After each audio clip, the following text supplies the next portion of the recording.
Hello everyone, this is Leah Whitehorse, and in this recording I'm going to be answering another patron's question from the November 2023 Q&A series. If you would like to ask me a question, I run these Q&As on a bi-monthly basis and the link to my Patreon is below. So this question was, can you please give some advice on how to navigate the energies of transits activating a natal grand cross? Saturn is currently conjunct the natal ascendant of 0 Pisces, whilst opposing 7th house Chiron and the Descendant in Virgo, and Sedna in Gemini is activating the natal nodes at 3 degrees of Sagittarius and Gemini in the 10th and 4th houses. So I have just mocked up a chart here. I don't actually take the chart details for the Q&A questions, but I thought it would be helpful to see something of what is going on in this chart. I've taken out all the other factors and just left in the ones that we are discussing here. So the first thing is that the querent is asking about a grand cross pattern.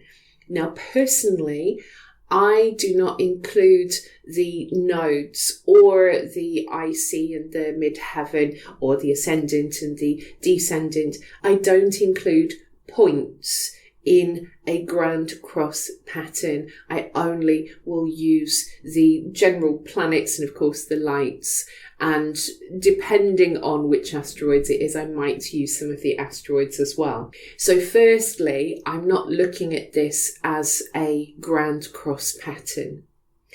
The next thing is that Sedna moves incredibly slowly. She has an 11,000 year orbit.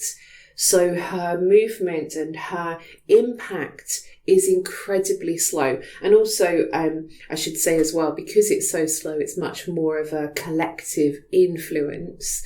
However, that said, when Sedna is pretty much getting to an exact conjunction or opposition or major aspect, then yes, we might see some of her energy coming into play on a personal level. So in this case, as the South Node in Gemini is at around 3 degrees of Gemini, it means that Sedna's not going to even get up to that point until around 2027. That's when she goes into the 3rd degree of Gemini. And so if I took this chart as the real chart, and the real South Node is at 3 degrees and 44 minutes of Gemini, I would say that we'd be looking until maybe Sedna was at around 3 degrees and 14 minutes of Gemini, so around 30 minutes away from exactness. That is when I would think we might start seeing some kind of influence coming in. And again, that's around sort of 2027, 2028 time when Sedna would get to that point. And we'd probably be looking at themes that are surrounding perhaps where we might feel like we've been a victim of the past in some way. And this is because Sedna can speak of the victim, and also sometimes where we feel like we've been betrayed. So whether it's sort of betrayal from someone else, or whether it's we've betrayed ourselves by getting stuck in the past. So that might be a little bit of a theme that comes up around that time.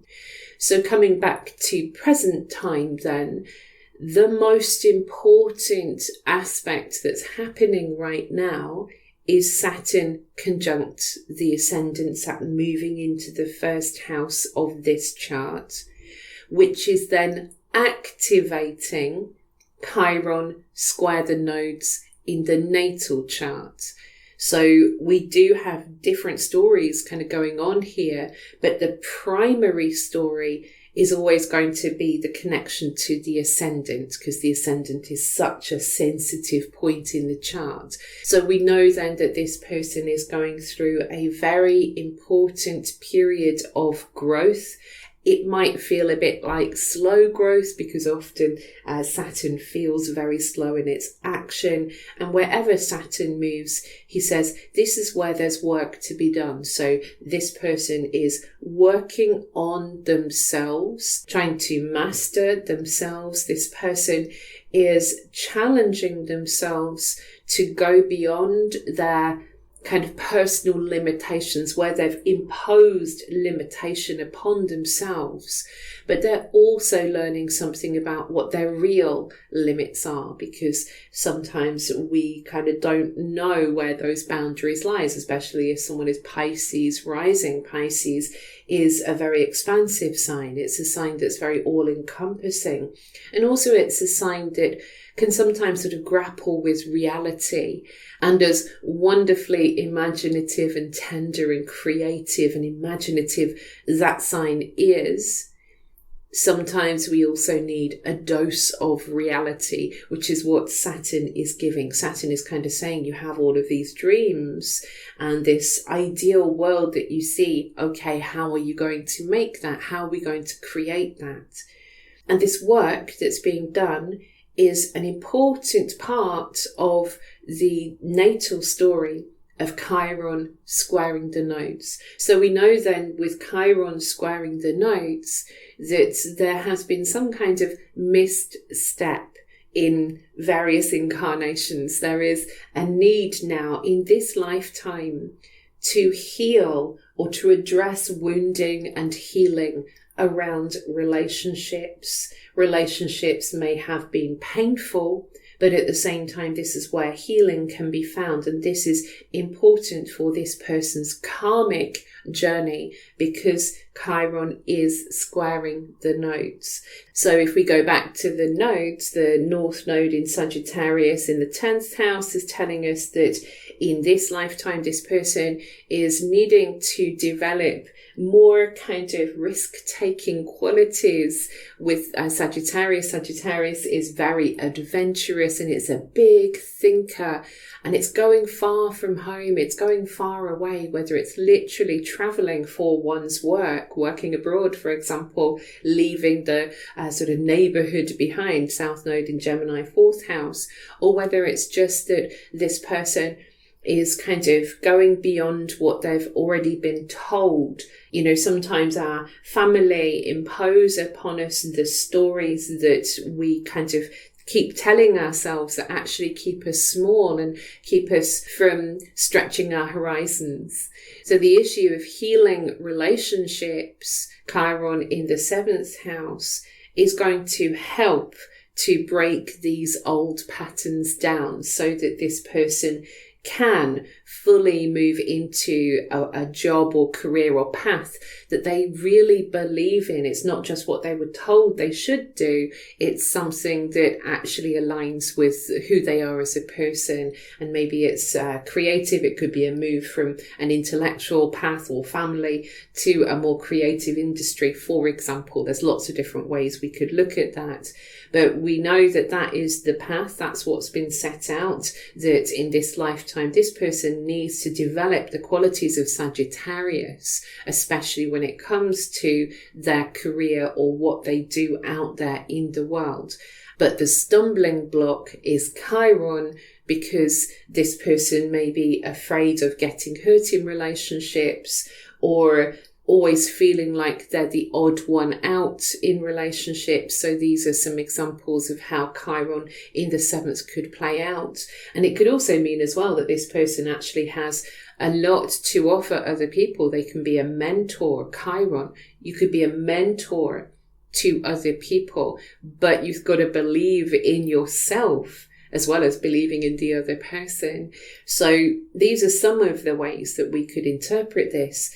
But we're coming back to Saturn. So Saturn is Lord of Karma. So it's almost like now is the right time. Now is the right time for this person to really focus on consolidating themselves and their kind of world view, and to realize that they are capable. I am capable. I can master this. I have experience, Saturn, old father time. I have experience that I would like to share. And now is the time to take myself seriously. Saturn in the first house, conjunct the Ascendant by transit. It's time to take yourself seriously and to stop worrying about Chiron, 7th house, about other people rejecting you or kind of not feeling good enough around other people. You know, sometimes it might be this person gets a job and it's a job that's higher up than they used to have. And so now they're kind of feeling like, almost like a bit like imposter syndrome. I'm not good enough compared to all those other people who have been doing this a long time and seem to really know the ropes.